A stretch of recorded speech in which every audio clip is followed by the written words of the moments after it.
Hi, everybody. It's Garth here, back for another amazing episode of Stories of Gratitude. And I'm really super excited today because we have like a very special guest. And Katherine has been a volunteer in the Daily Gratitude Movement, and her presence has been felt far and wide by all our volunteers. And she has, in my opinion, an authentic heart and an authentic soul. And she shows up everywhere.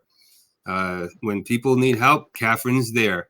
And so I want to welcome Katherine. So welcome, Katherine, to the Stories of Gratitude show. How are you doing today? I'm doing fantastic today, having a wonderful day. Excellent. Started my day in the gratitude room, and that's always a good beginning. Yes, it is. And so for our viewers, just tell us a little bit about yourself, like where you're from, and maybe perhaps how you found the gratitude movement and how long you've been practicing gratitude. I know those are a lot of questions, but go ahead, Katherine. Well, I grew up on a farm in Texas, and my daddy was a man of gratitude, but it didn't really take with me. And then I have a lot of mental illnesses, and one of my psychiatrists recommended I write down what I was grateful for, but I didn't do that very long. And then in 2023, in September, I was diagnosed with COPD. That was very upsetting to me.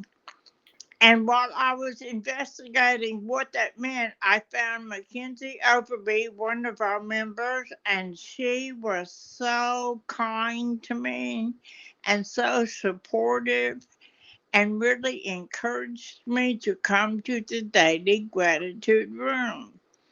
Well, I came to the room. At first, I was a little leery, but it was really inspiring.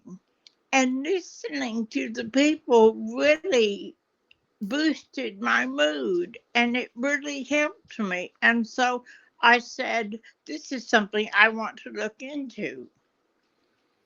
All right, that's interesting. If you're talking about Mackenzie, you're talking about Mackenzie from California. Yes. Oh, okay. Because I had a chance to meet Mackenzie last week, Sunday, while I was in Florida for our board summit. She came from California to Florida with her mom. So she's a wonderful young lady. So, and she was the one that invited you. So I'm curious. So how did you and Mackenzie connect? Where did you connect? Well, one of her aunts has COPD, and I was on a COPD site trying to find out what it was because all I knew, or all I thought I knew, was that I was going to die and die soon. Oh, And wow. so I was looking it up, and she was on there, basically going on there just to encourage the people who had COPD to come to the Daily Gratitude Movement room and to pour into the COPD patients to encourage them and help them deal with their diagnosis. And she just really stuck to me, and we have been wonderful friends since. Our age difference is astronomical, but she's a great friend. Oh, wow. Yeah, because if I memory serves me, she just turned 21, and you Yes, are yeah. 66. Yeah, wow, that is a big difference. Oh, wow, that's incredible. Uh, that's incredible, Katherine. And so for our viewers who may not be familiar with what COPD is, could you just tell us a little bit about what that is? COPD sufferers usually get it from smoking. I smoked for 38 years. I quit in 2011, but I still got COPD because that was still in my system. It takes forever to get out of your system and it just affects you dramatically forever. Mm-hmm. And so I had trouble breathing. I have machines that I use at night that help me breathe, and oxygen that I use at night to help me breathe better. And I take medicine that helps me with my breathing. And I do a lot of chest x-rays and stuff like that to see if I have lung cancer or something. Hmm. Because a lot of COPD people get lung cancer. So those are basically the problems I have with it. Okay. All right. Well, that's interesting because I myself too was a heavy smoker for a long time, and I quit maybe about 8 years ago. Um, and I don't know if those circumstances exist for me right now. I feel fine. It was, but that's interesting. And so you met Mackenzie. She told you about the gratitude room, and you came to the gratitude room on Clubhouse. And what was it like the first time you got there? What was your experience? Well, it was really nice because everyone was so kind. Everyone was grateful. They mentioned little things, big things, different things. It was amazing. They were all so joyful and Mm-hmm. so positive. And it really made me feel good when I was there. And so I said the next morning, I'll go back and see how it is. And then I got where I said, I'm going to tell them what I'm grateful for. And I didn't know what to say, but it just started pouring out of me the things that I was grateful for that I didn't realize I was grateful for. It just came to me. And it was such a transformative thing. It was really amazing. Hmm. Yeah, it is amazing. And you had said in your introduction that you had started doing gratitude, but then you stopped. So I'm curious as to what's the difference between then and now, because you started to back up, now you come to the gratitude room. The difference is the kind of person I am because when I first did the gratitude, I really didn't think it would help.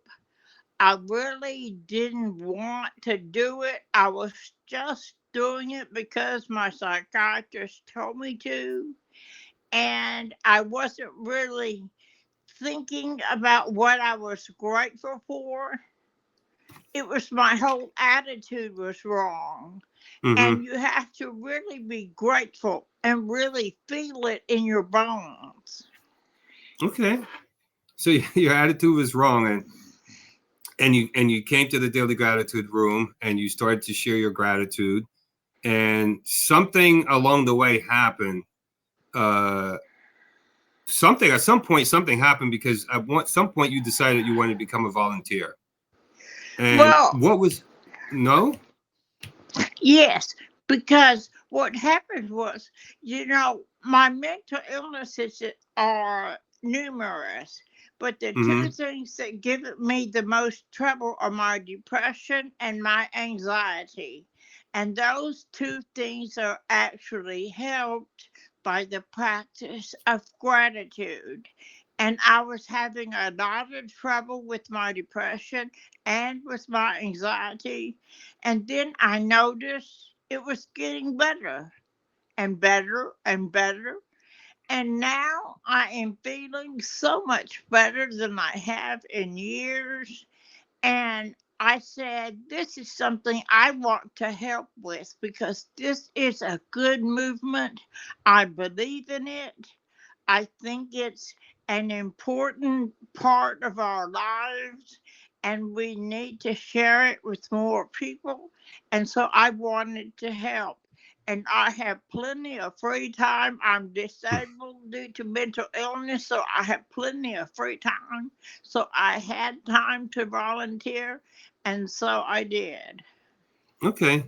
I know, and that's beautiful and that's wonderful because I think according to my notes here, you joined or you applied to become a volunteer moderator back in June of this year. So it's just a few months now that you've been with us, and everyone speaks so highly of you, all the other volunteers, and they say how amazing you are. And whenever we have a request, you're one of you're the first person to show up to say, "Hey, I can help."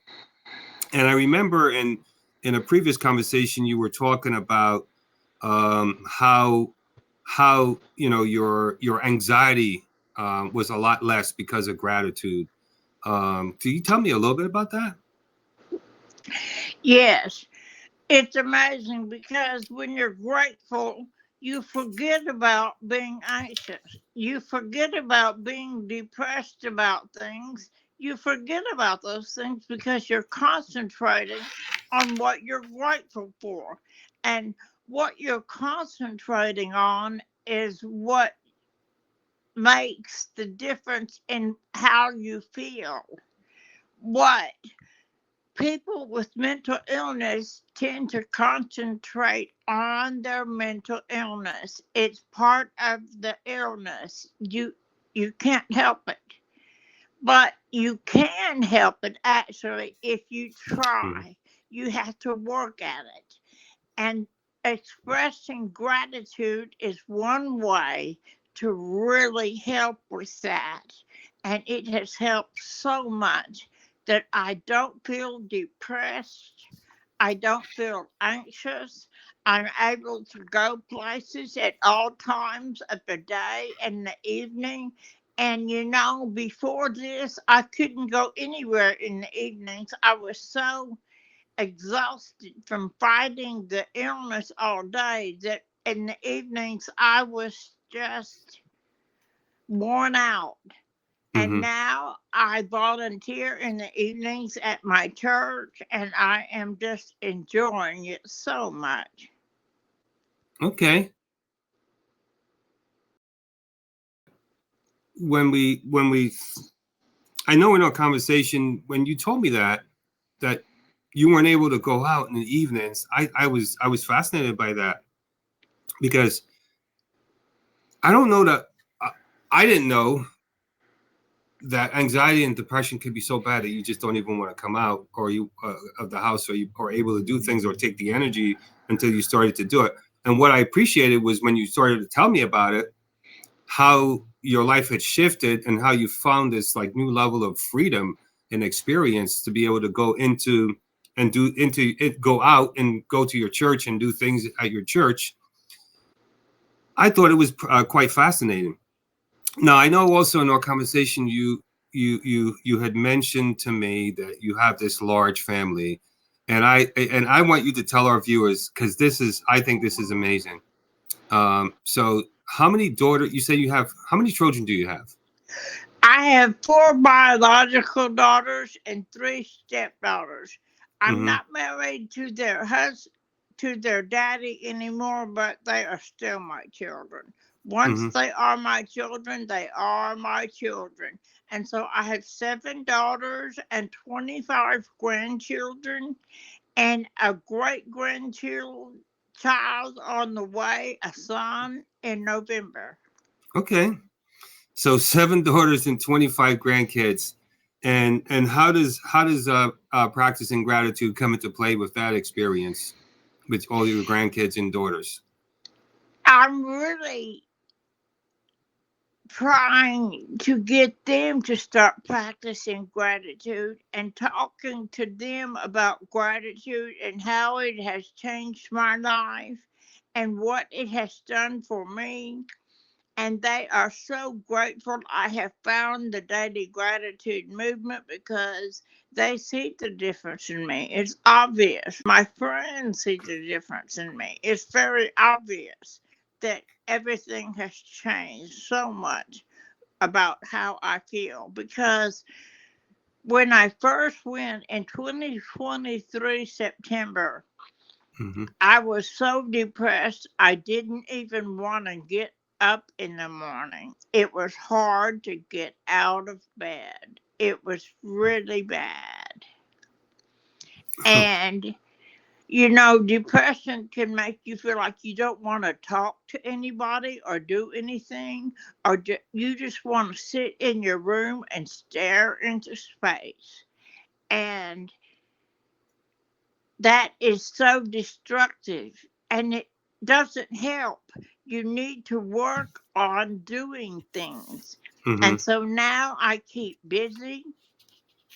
I have a lot of activities I volunteer for besides the daily gratitude movement. I spend time making things for people at nursing homes when I'm not volunteering, because some nursing home patients get cold. It is cold in the nursing home to them because as Hmm. you get older, you get cold. And so they need hats, they need fingerless gloves, they need scarves, they need things, and we make them for them and bring them to them and let them have them so that they can feel warm and comfortable and feel like somebody cares about them. Okay. Well, you said a lot there, and I want to circle back to, you said that your family notices a difference. I know you say you want them to follow suit and practice gratitude like you're doing, but what are some of the differences that they have noticed in you, that they have said to you, Catherine or Mom, I see a difference, or I see a change? What were some of the things that they've noticed? One thing I've noticed is I'm happier. I'm more joyful. I talk more to them about themselves. I'm more caring about them and what they are doing and what is going on in their lives. I'm more caring about their children and how they are doing at school and how things are going with them. It is just a change in attitude. Okay. And all of that because you started practicing gratitude. Yes, that was basically what started it. All right.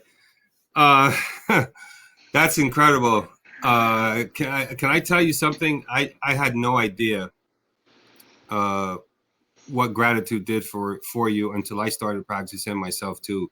And even then, after about a year of doing it, I still didn't realize until someone asked me, "Do you know what the benefits of gratitude are?" And I said, "No, I don't." And they said, "Well, you should look it up." And over the gratitude movement now has been around. We are in our fourth year, and April we complete 4 years.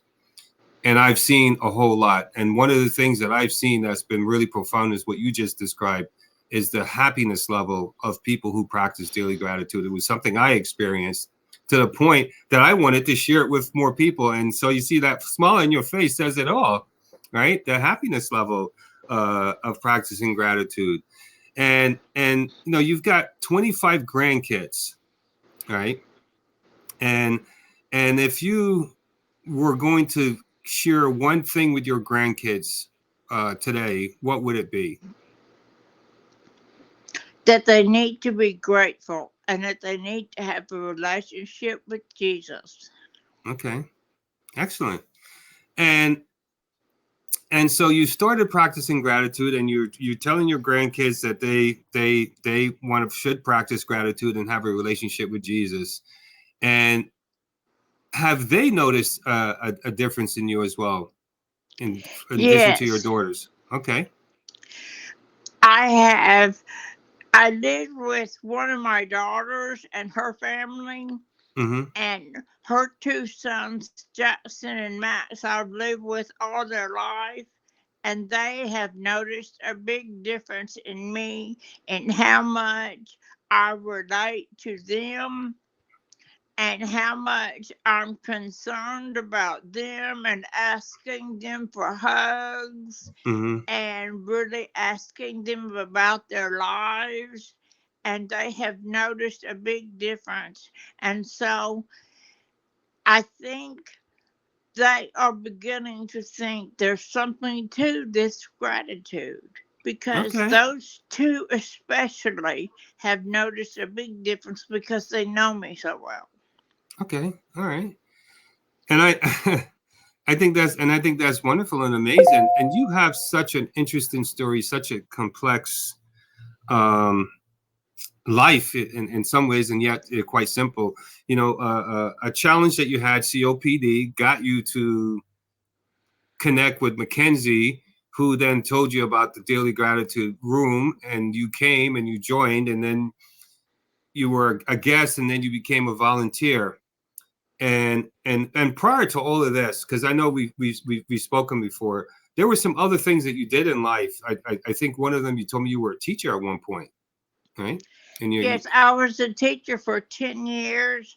I went back to school when my youngest child was 2 months old mm-hmm, and graduated college 20 years after I graduated high school and was a teacher for 10 years. I taught middle school math and I loved it. I love working with the kids. You know, being good at math, I could have done something that made a lot more money, but I wanted to work with the children.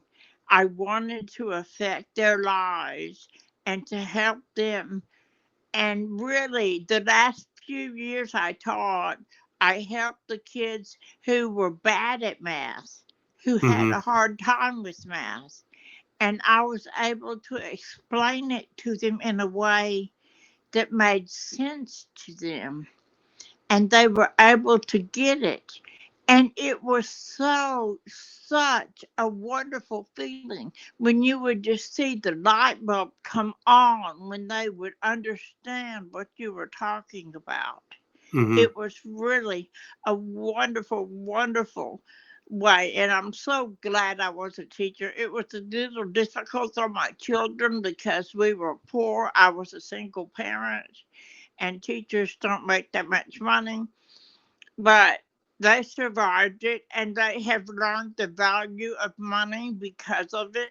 So I don't think it hurt them a bit. Mm-hmm. Excellent.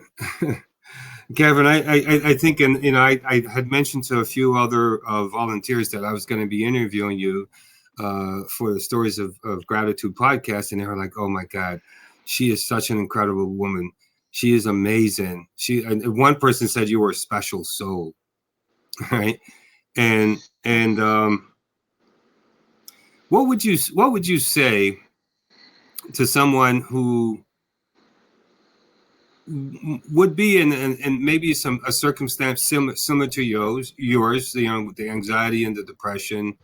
What would you say to that person or persons uh, that would be a good first step for them to experience the shift and transformation that you're experiencing right now? What would you say to them? I think the first thing to do is to get the Clubhouse app and go to the Daily Gratitude Movement Room and just listen. Don't volunteer to talk, just listen to the others. That is a great way to start because it makes you see what gratitude is all about. It Mm-hmm. makes you realize how it can help you, and it will immediately make you feel better just listening. And Okay. then you will realize it can help you. Well, that's great advice to just listen, because I know at times when we are in the room moderating, there are people that just sit in the audience, just listen. They don't ever come up and share their gratitude. So it's to just listen. That would be a great first step, is to just come and listen to others share gratitude. What was it like when you first started doing that and you started to listen to others share gratitude? What were some thoughts that came up for you as you were going through that process? Well, it amazed me that there were so many people who were really and truly grateful. Mm-hmm. You could tell from the way they were talking and their tone of voice that they actually meant it.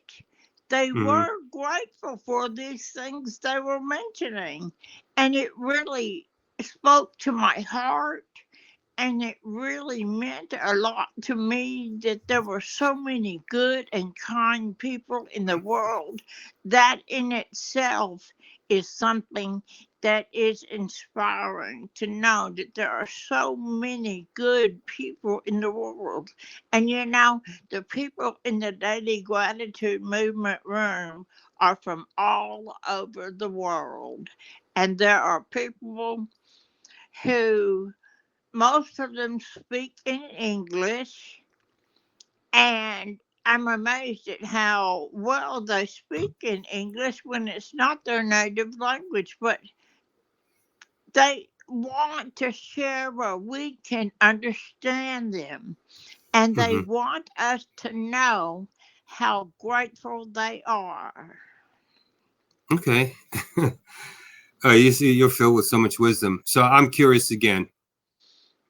What was one thing that you heard someone share? I have one thing, and I'll share it with you.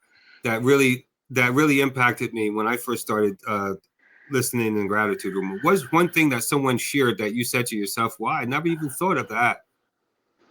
You have that one thing? Yes, Zakia always says, and I don't know if I can quote it exactly, but you have to help others through your overflow. That you have to help yourself before you can help others. Mm-hmm. And it is through your overflow from helping yourself that you can help others. And that is how I am able to help others so much and care about them so much, is that I have helped myself through practicing gratitude. Okay. All right. And Zakia, she's been with us for a while. And so I'll share my one thing. And it was the lady who came in back in the beginning, who had been sick for a long time, bedridden, and after about 2 or 3 years, she was able to get up and go to the bathroom on her own and take care of herself. And I just thought, and she was grateful that she could do that, right? And she said she was grateful that she could actually go to the bathroom and wipe her butt. And I just never thought about that, right? That's something that you take for granted, but there's people who couldn't do it. And I was at the time taking care of my dad, and he couldn't do it for himself. All right.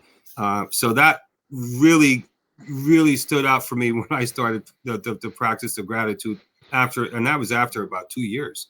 And that was from just listening to people share gratitude. So thank you for that. Um, I, One thing, yeah. before I practiced gratitude, I was more concerned about how bad I felt and how much my mental illness was affecting me and how terrible it made me feel. And I thought about that too much. And I Okay. wasn't thinking about other things. And practicing gratitude has made me think about others and think about how they are feeling and think about how they are doing and what they are grateful for and what things in their life that they are going through. And it Hmm. has really helped me change my focus. Okay. It certainly has, because we see the difference in you, and we see how you show up. Uh, so I got a few more questions. I probably have a lot more, but I got a few more questions. And in addition to the listening to people share their gratitude in the gratitude room, let's say someone doesn't even make it to the gratitude room.